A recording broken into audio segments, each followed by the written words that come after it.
It's the back way. It's fine.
Or how does it work?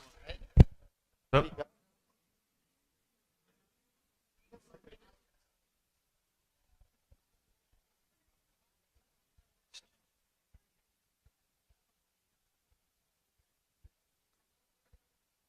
All right. Whoa, that's loud.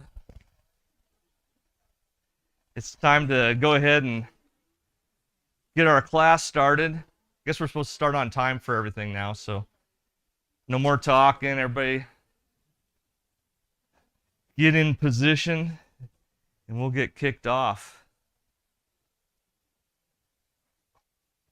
Just so you guys know, I'm actually really excited to be teaching this class. The concept of creation is, I don't know, it's just fascinating to me, and I don't know, I was a little worked up in preparing for it, so I promised Tina that I wouldn't get too carried away or anything.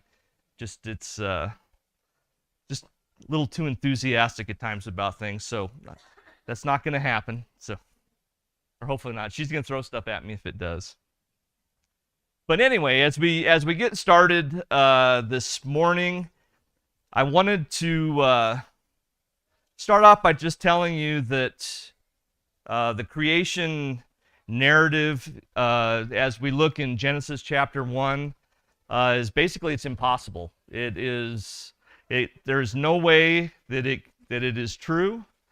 There's no way that it could happen. And I'm going to give you scientific proof and reasoning as to why. So I did come with reasoning and proof here. First off, I want to talk about the laws of physics. Laws are different than theories. Theories are something that you propose and you look for data to back it up and to show whether that theory is true or not. And theories can be disproved. Theories can be proved by evidence. But laws are absolute. Laws are things that have been tried. They have through careful investigation and scientific study, the laws have become absolute. And the first law I want to mention is the law of the conservation of mass. That law states that mass can neither be created nor destroyed. In a chemical reaction, if you have, say, a hydrocarbon and it's combusted, the elements that you start with the hydrocarbons. So you have carbon and you have hydrogen, and no matter what that element is, if it's octane, say, or propane, whatever element you want, it combines in the combustion process. It combines with oxygen, and you form CO2 and water. The number of carbon atoms that you start with, the number of hydrogen atoms that you start with, the number of oxygen atoms that you start with, when that process is complete, you have the exact same number at the end of the reaction. So the total mass, when you add it up, is exactly the same. So again, mass can neither be created nor destroyed, and that's true of anything. There is no way to increase mass. There's no way to decrease mass. That is an incontrovertible law of the conservation of mass. We also have the law of the conservation of energy, and that's kind of the same law that energy, you have potential energy, you have kinetic energy, you have chemical energy, and all those things, when you add those up, they can convert in form, producing heat, which is an energy, and you can, or the kinetic force that's produced, but there's a conservation there. You can't add energy more than what the potential of say, a kinetic energy was, and there's frictions and other things. In other words, there can never be a perpetual motion device where something is just continually in motion and producing energy, force, without another force or energy or something being consumed or something, some chemical reaction taking place. The second law of thermodynamics is called the law of entropy. This one states that everything is running down. Everything tries to go to its lowest energy state. It goes to maximum entropy. Entropy is can be defined as well, it's a state of matter, but it's goes to more and more chaos rather than more and more order, if you will. So not a high, you can't go to a higher energy state. You can only go to a lower energy state. Batteries run down. They don't go to a higher and higher thing. If I explode something, it goes into rubble, not into order. And the third is third law of thermodynamics is that entropy approaches a constant as the temperature approaches absolute zero.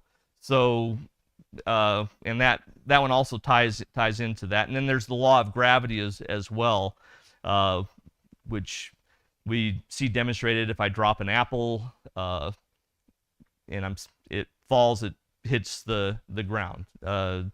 And the gravitational forces based on mass, again, it's a law. So based on all those laws that we have, can anyone tell me how Genesis chapter 1 can in any way be factual? And these are our laws of science, not theories of science, laws of science.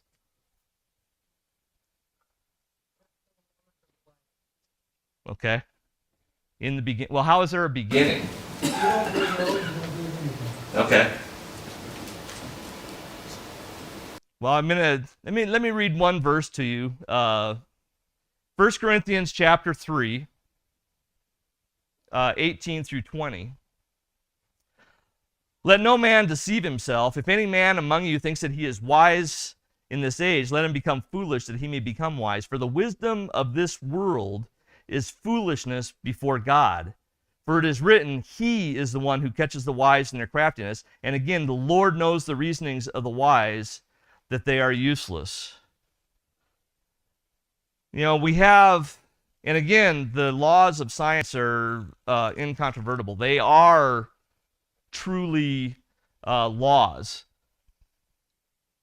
But man tries to reason and expound on that. We use our experience, we use the laws of science that we see, we use our own wisdom, and we try to apply those to creation. So what my point of that all is that looking at Genesis chapter 1, don't try to apply man science to the creation narrative, because science does not explain the creation. It's impossible for science to do it, because what Jerry said, in the beginning, God is why this works. The number one point, I think, or first part of that, is the law of the conservation of mass. There can be no existence, nothing without, they have mass. Everything has some point to it. So if conservation of mass is there, how did the mass get here to begin with? One of the popular scientific explanations for Genesis, even to try to prove that the biblical creation is the Big Bang Theory.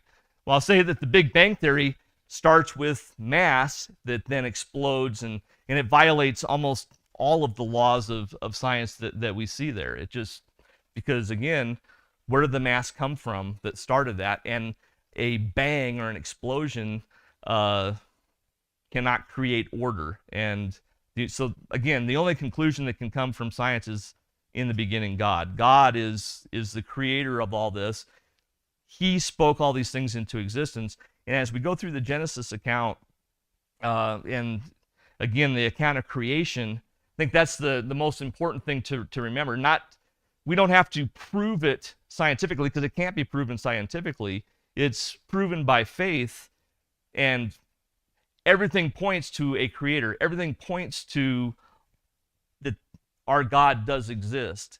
And as a student of science and engineering, let me tell you, I'm amazed that scientists, engineers, anybody can look at this creation and not just declare that it screams of the existence of God. Because there is no other explanation. We have no other explanation based on science, based on the laws of science, based on just what we understand about our physical world, this planet, this solar system, this galaxy, and the galaxies beyond. Nothing can be explained directly through science. I mean, we can see reactions and interactions and things working and try to understand those, but the creation of them, again, screams of the existence of God. Let's go ahead. Last week, we got through just a couple of things. The first point that we got through was on day 1, and God said, "Let there be light." I think it's interesting. He didn't say he made light, or he just said, "Let there be light," and there was light.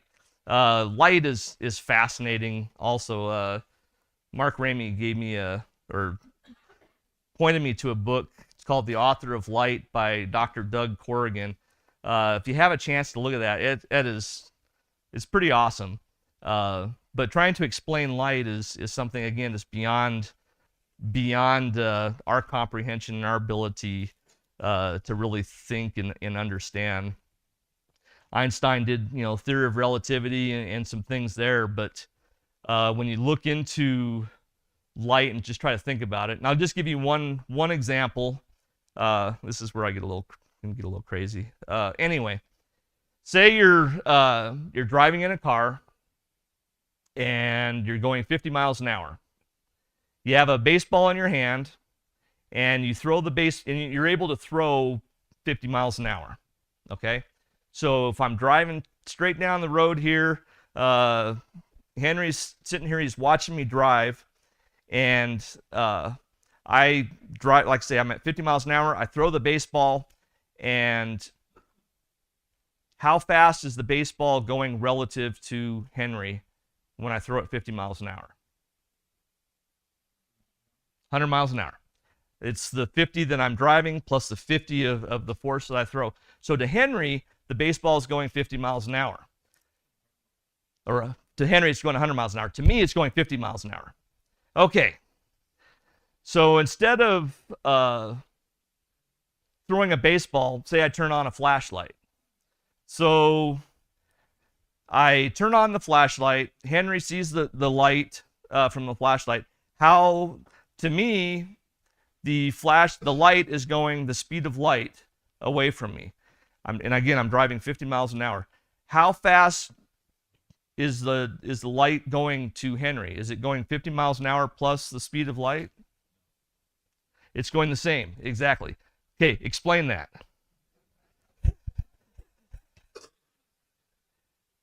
So if you stop and try to consider that or contemplate that or think about that for a while, again, your mind can explode. But anyway, that's light.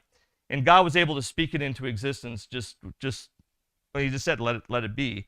I looked up in 1 John 1, and again, it's in considering God often is described as light. 1 John 1, 5 through 7. And this is the message we have heard from him and announced to you, that God is light, and in him there is no darkness at all. If we say that we have fellowship with him and yet walk in the darkness, we lie and do not practice the truth. If we walk in the light as he himself is in the light, we have fellowship with one another, and the blood of Jesus, his son, cleanses us from all sin. The light they're referring to may not be the physical light that we have, but it still applies. God is light. And when you stop and consider light, again, it's a pretty amazing thing. Again, recommend Author of Light. It's a pretty incredible book. Day 2 comes along. We now have light. We have this expanse. We have water from water. We have the heavens and below, and that is separated. And we talked a little bit about that. Go ahead, Phil. Just to throw something out here. We think, oh, yeah, there's light because the sun was there, but there was no sun. Well, there wasn't sun, exactly. So what was there? God. There was God, there was light. But there was light and there was darkness. But sometimes we may get the idea that the light was coming from the sun, but the sun wasn't even created yet. No, there wasn't a sun yet, so yeah. Good point. Day 2, we talked about expanse, water from separating the waters. And one of the things we talked about last week, okay, there was this ball, it was like ball of water stuff. Do we know it was a ball? Do we know what the shape was? Do we know anything about it? I mean, we really don't know. There was this expanse, and kind of the separation of the heavens from the water. Go ahead. I was going to say, we know there was a surface. So Right, because the Spirit was hovering over.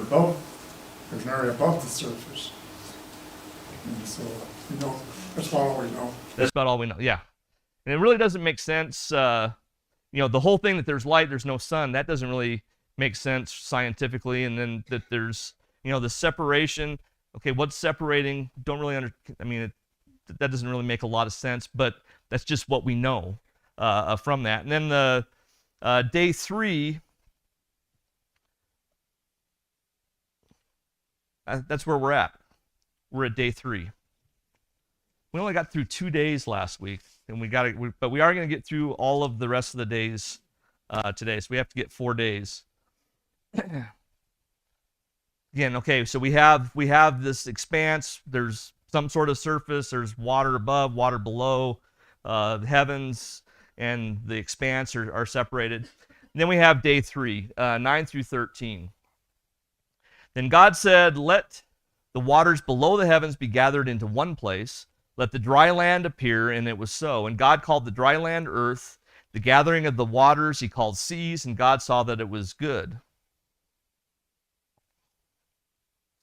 Okay.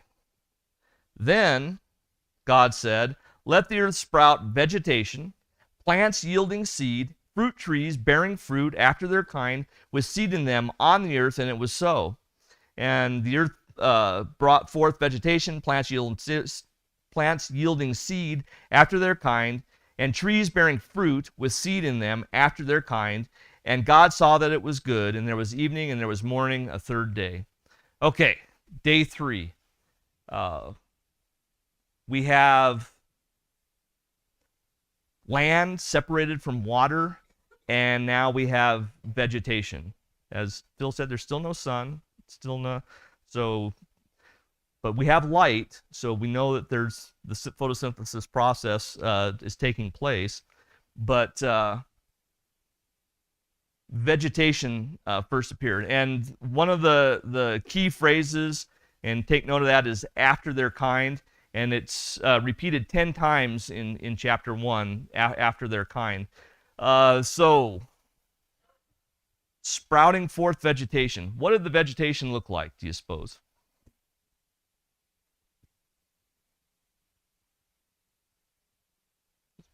Not a trick question. Go ahead.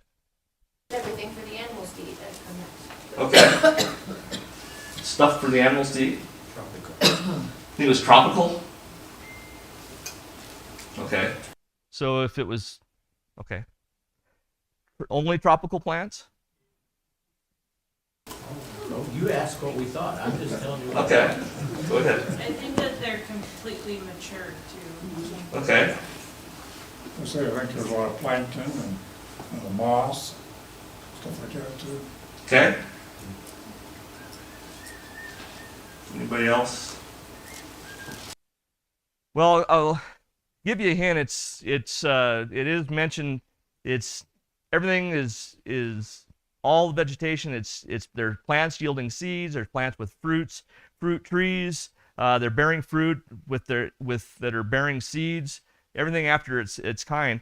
I would say that it's tropical vegetation. I would say it's all kinds of vegetation. Every type of vegetation that we know of today and have was sprouted forth and put forth.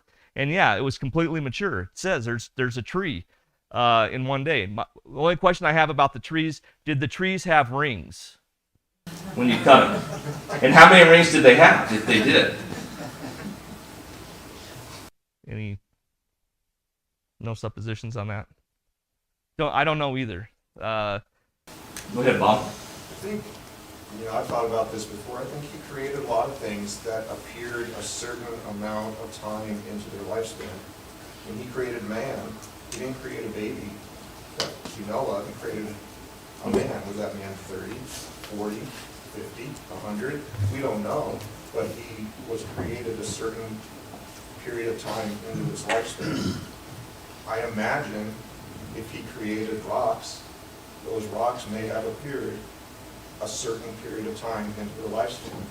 Trees may have appeared a certain period of time into their lifespan. So when we hear of,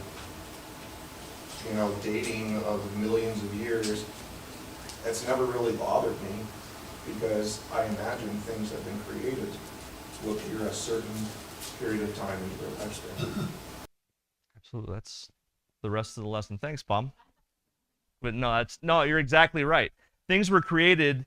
Now, how exactly they were, as far as did they have the rings and everything? Probably, maybe. It doesn't really matter, but they were mature. The trees were mature. They produced fruit. They had the seeds. Everything is part of that. And all the different plant species. I did look up that there are 320,000 plant species that we know of on the earth right now. 320,000 different species of plants. And all of them create seeds and reproduce after their kind. There are 3 trillion trees on the earth right now. I don't know who counted those, but approximately 3 trillion, give or take a few 100 billion or something. I don't know. But that's 400 trees per person on the earth. And plants,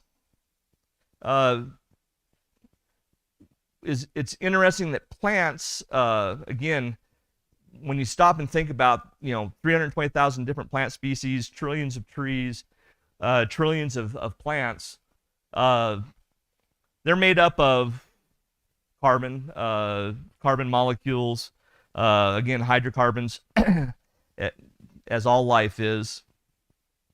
The process by which they grow is photosynthesis. So you take CO2 out of the atmosphere, they take in water, and they take in light. And they produce oxygen and then sugars, and then they're the building blocks of their structure. Again, plants can't exist without light, water, and CO2. It's just not possible. What has God created already so far? He's created light, or spoke that let there be light, and we have water. We have that separation, and we have mass. There's carbon. There has to be some sort of carbon molecules, just the creation itself. So everything, as we begin, now plants exist. Doesn't make sense from a scientific, just the conservation of mass. You're like, well, where did the carbon come from, or where did the oxygen come from, or that? But it existed because God spoke it into existence. But you had to have the separation of the waters from the land, and you had to have the heavens, the atmosphere separated, and you had to have light in order for the plants to exist. And now we have the existence of plants. Again, a cycle and the whole life is being created and shown before us. And things are turning from chaos, which was before, into a very ordered system. And again, fascinating as you think about it. Any comments on day 3? Day 3 is over, and it's good with that. Should we go to day 4? Day 4, 14 through 19. Then God said, "Let there be lights in the expanse of the heavens to separate the day from the night, and let them be for signs and for seasons and for days and years, and let them be for lights in the expanse of the heavens to give light on the earth." And it was so. God made the 2 great lights, the greater light to govern the day, the lesser light to govern the night. He made the stars also. And God placed them in the expanse of the heavens to give light on the earth, and to govern the day and the night, and to separate the light from the darkness. And God saw that it was good. And there was evening and there was morning, a fourth day. Okay, so now the sun and the moon and the stars are created. Things are, again, becoming a little more ordered. I'm not sure how there was evening and morning in days 1 through 3, but now we have the sun and the moon to kind of regulate things. So we have an evening and a morning for day 4. But we have the sun, the moon, and the stars. Again, light, fascinating, but now light is kind of controlled a little more. With the appearance of the sun, we have the moon, we have the stars. It's just not just light. There's something that's causing the light. As we consider this, and we put the sun in place and the moon in place and the stars in place, it's fascinating that everything is in place perfectly as far as the placement of the earth and the position of the sun, the position of the moon. Everything is perfect for the existence of life on this planet. Just for temperature control, for the amount of light, for the tides, the motions of the water, everything again is turning from a chaos into a complete and total order that's dictated. We talk about, one of the things is, like the Big Bang stuff, and how fast are the galaxies and things moving and everything, and light and the life cycle of stars. And this is where I was getting a little crazy also yesterday, considering the life cycle of stars. Now, the sun, as far as distance from us, is 8 light minutes away from us. A light year is 5.88 trillion miles. And that's the distance it takes light to travel at the speed of light in 1 year. It travels 5.88 trillion miles. The sun is 8 light minutes away. The moon is 1.3 light seconds away from us. The 8 light minutes is 92 million miles. The moon is quite a bit less than that. Our nearest star is 4.37 light years away from us. That's Alpha Centauri. 4.37, that's a tri-star system, but it's 4.37 light years away from us. The nearest galaxy is 2.5 million light years away from us. Some galaxies that we see are billions of light years away. Now, if light travels at a constant speed, and this is just a little question we can ask you. Light travels at a constant speed. How, on day 4, was light that we could see, the sun, the moon, the stars, there? Okay. In transit, but there is an alternate explanation. Okay.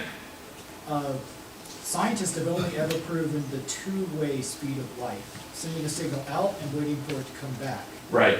We don't know if it's instantaneous one direction and half the speed of light the other. And because of general relativity and moving clocks and everything, because when you move a clock, it actually slows down or speeds up. Right. We have no way to perfectly synchronize. And so it's impossible to do an experiment to find the one-way speed of light. We know the two-way speed of light, but not the one-way. Not the one way. Okay. So, and the math works either way. So, light coming from these galaxies could be instantaneous, for all we know. But sending it back, we would never know. Because of the speed. So, but the light is here. We see it, right? It's here, and we have it, and measuring the distance and stuff. That's another factor too, as far as considering. But Go to Wikipedia and look up the two-way speed of light. It's unprovable.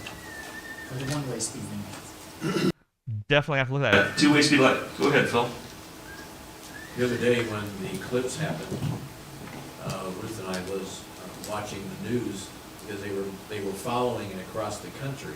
Mm-hmm. And every place, just about, that they were talking about, said it was, we don't understand this, because it was totally covered by clouds, and all of a sudden it opened up so we could see it. Like God. Awesome. So if people were able to get the view and I think he was saying, hey, I'm in control of this, and I want you to see this. And so he broke the clouds so everyone, the majority of people could see it. And I don't think that we understand his control even yet, that we experience and we don't realize it.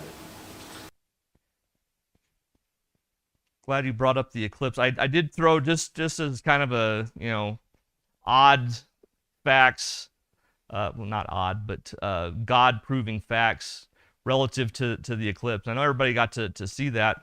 The size of the Earth radius is 3,963 miles. The radius of the moon is 1,080 miles. The radius of the sun is 432,690 miles. Okay?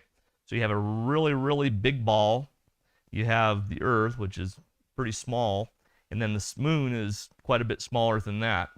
And yet at the point of the eclipse, the distance between so you have the relative sizes of those three balls in space, but the distance between the Earth and the moon, and then the Earth from the sun, consider that the ball that is the size of the moon is just far enough away and perfectly that it covers the ball of the sun.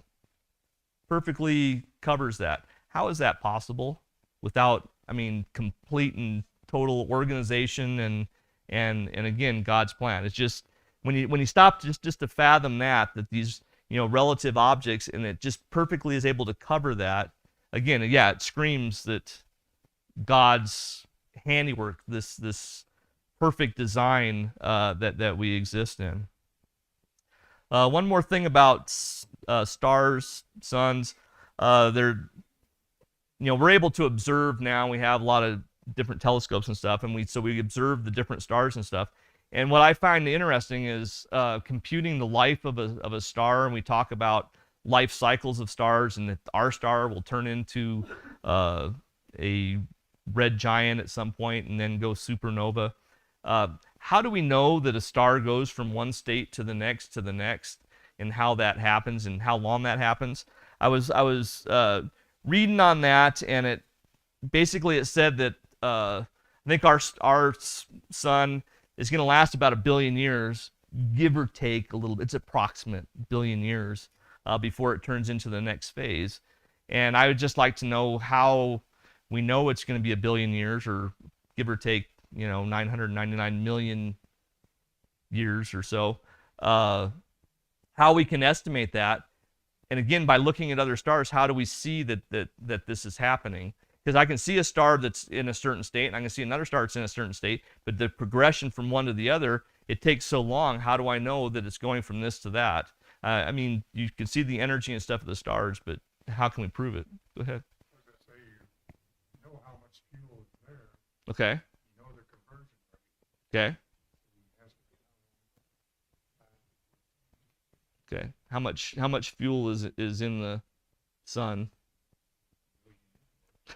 1 billion years worth. How much was it when it first was put in place? Probably about 1 billion years worth. Hard to say. Go ahead. I see that the way it's explained by science, that it's such a long period of time before it happens. Why do I care? I'm not going to be here for that. But that's man's wisdom, though. You can't just say it doesn't matter. But it's foolishness to God, right? And it is. Considering that, yeah. Is there a foolishness there for us to consider it? I think it's kind of interesting to look at, but yeah. You probably have the best answer. Why do I care? Arrogant to think that, though, too. I think more than, all of this stuff that science tries to prove is nothing more than arrogance. it's arrogance if we don't allow God to explain things. If we just take it that we know because we are science or we have scientific knowledge, if we just say that this is what's going to happen because we know absolutely. I think of the medical field, or think of the predictions now as far as the end of the world because of climate change and things like that. If you consider those things from a scientific view, which again are theories and things that are proposed and stuff, again, I think you're right. The arrogance of man in considering those things is pretty extreme, because what do we truly know about things? All right, day 4. We got a couple more days to go here. Let's go to day 5.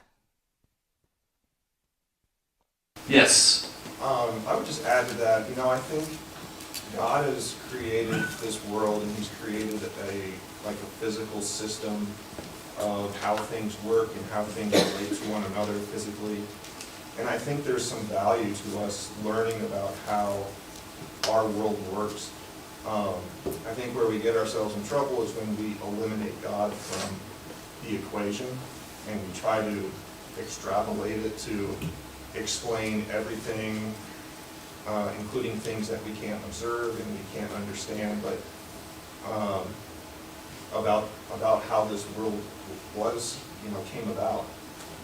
But I think there is some value, if we just dismiss science completely and distrust science completely because they have the understanding of creation incorrect. I think we do ourselves a disservice at the same time. Oh, I agree 100%, Bob. To understanding how this all fits together. We just don't have all the answers yet, and that's where the arrogance comes into, is when we say we do, and we really don't.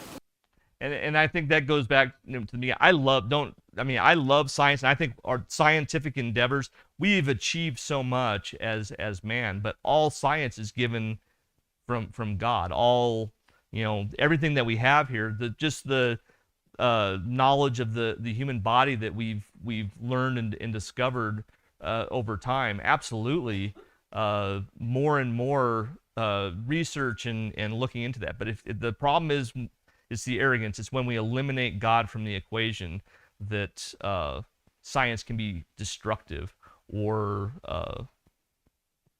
can lead us astray, I guess, from what's truly important. But yeah, scientific research and endeavors and trying to understand what God has created. God put that, I think, motivation in us to learn and discover and try to see, how his creation works, how it interacts. And I think when we are doing that, we should be seeing God screaming forth rather than trying to say that God doesn't exist. It's, this is science type of thing, that it's that there is no God, because science proves God rather than the opposite. So, but yeah, good point, Bob. Let's see, day 5. Then God said, verse 20, then God said, let the waters teem with swarms of living creatures. Let birds fly above the earth in the open expanse of the heavens. And God created the great sea monsters and every living creature that moves, with which the waters swarmed, after their kind, and every winged bird after its kind. And God saw that it was good. And God blessed them, saying, be fruitful and multiply, and fill the waters in the seas, and let birds multiply on the earth. There was evening, there was morning, a 5th day. Okay, the next batch of creation, we have the fish, we have sea life, and we have birds. A lot of life in there. And one, as far as types of fish that we've discovered right now, about 32,000. Invertebrates, we have about 1.25 million different species. Birds, 10,806. Not sure how they found that 800, the 6th one. I mean, that's a pretty precise number. That's the known right now, 10,806 types of birds. Just the diversity that we have here in the air, in the sea, and again, all after its kind. But just an extreme population explosion in the seas and in the air. Pretty amazing to think about. And the intricacies of life, from the one-celled creatures to fish to birds, it's pretty amazing to see if you stop and look at just the individual life forms, just how amazing they are. And again, producing after their kind. We'll jump. Okay, so we have those lives. Let's go to the next. God said, "Let the earth bring forth living creatures after their kind, cattle and creeping things, and beasts of the earth after their kind." And it was so. God made the beasts of the earth after their kind, the cattle after their kind, and everything that creeps on the ground after its kind. And God saw that it was good. Okay. Day 6 arrives. We now have mammals, 6,400, reptiles, 11,440, amphibians, 8,300. And these are just the known ones that we have now. Don't know how many have gone extinct or how many there were. But again, a lot of diversity in animal life. And God says that this is good. Bugs were in there too. I'm not sure if bugs were on day 5 or day 6. Does anybody know about bugs? Is that the creeping things on day 6? Or the flying things? Anybody have an idea or an opinion on bugs? No? Okay. We have opinions, yes. Now, but one thing to consider, though, is in our vast ecosystem, the necessity of insect life is also extreme as far as decomposition and just even like worms tunneling in. I mean, What good is Kristen, mosquitoes? what good are mosquitoes? Okay, if mosquitoes, I'll give you one. Mosquitoes, when they hatch, they land in the water, and fish love those. So if you're able to tie a fly that looks like a mosquito and go fishing with it, they'll hit on that. So other than that, they serve no good purpose that I can see. That's another one of those questions to ask God. Why mosquitoes? Anyway, bugs. Bugs exist. Not sure which day. Okay, so we have all of the created animals, life forms. We have in this vast ecosystem that's developed, and just considering the interaction of, and bacteria, I didn't even mention, the bacteria or the one-cell organisms and everything, all the different structures and life that is just so interconnected and interrelated and all in its complexity and completeness. Again, in a day, it's amazing to think, and there's really no other explanation for the creation or for life except for creation. There is no theory, there is no nothing that you can find out there that explains life, the existence of life, or the diversity of life. And I would, a lot of people have looked and tried to figure it out, and there's a lot of theories that are out there, but none of them can prove anything. And you never get to the point of life existing except through creation, it's just not possible. If anybody has a theory that they've heard or would like to talk about, no? Has anybody heard or seen anything that can explain it or make any sense? I haven't. Again, life screams the existence of God.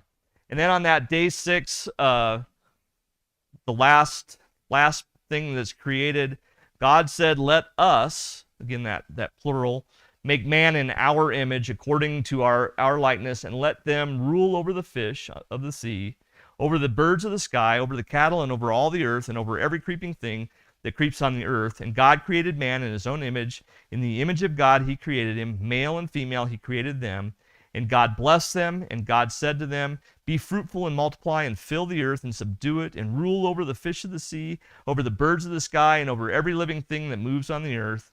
And God said, behold, I have given you every plant yielding seed that is on the surface of all the earth, every tree which has fruit yielding seed, it shall be food for you, and to every beast of the earth, and to every bird of the sky, and to everything that moves on the earth, which has life, I have given every green plant for food. And it was so.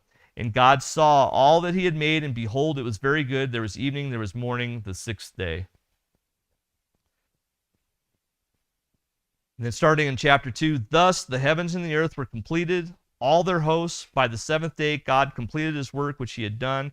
He rested on the seventh day from all his work which he had done, and God blessed the seventh day and sanctified it, because in it he rested from all his work which God had created and made. That is the totality of creation. One chapter, first chapter of the Bible, 6 days for the creation, seventh day rested, and all of this complex system is put into motion. Any thoughts, comments? Go ahead, John. Okay. The observation, I think all too often we try to conflate two different questions, and that's where we get jammed up with science trying to explain creation versus, and we fall into the trap of taking God out of the picture. The two questions that we get mixed up is why and how, right? So we observe things, and we observe a lot. And through that observation, we can understand a lot of the how. That never ever touches the why. You know, why did this whole thing get put into motion? Why did the creation happen? Why did God do all of the things that he did? All the observation of the world does not answer that question if you remove God from that picture. So I think that's where our arrogance then comes into place. Well, I understand why this all works. No, you understand how some of it works. My question is, did Adam and Eve have belly buttons? See, and that's next week. That's the question for Chris next week. And that's like the tree, does the tree have rings? It's the exact same thing. So, yes. The other thing I think is interesting at the end here is that God gives man and the animals green plants and fruits, and he never mentions meat until Genesis 9:3. Okay. It's true. Any other comments? Scott, Yes. the book of Job, I guess you would say provides comfort to me. In chapter 42, Job says, Job speaking says, I know that you, referring to God, can do all things. No plans of yours can be thwarted. God asked Job, who is this that obscures my counsel without knowledge? Surely I, that's Job speaking again, have spoken of things I did not understand, things that are too wonderful for me to know. Absolutely. Man has to acknowledge and respect his position in relation to God. Yes, he does. I was going to close with Job chapter 38 and just leave that as homework to you. If you want to think about the creation, read Job chapter 38 and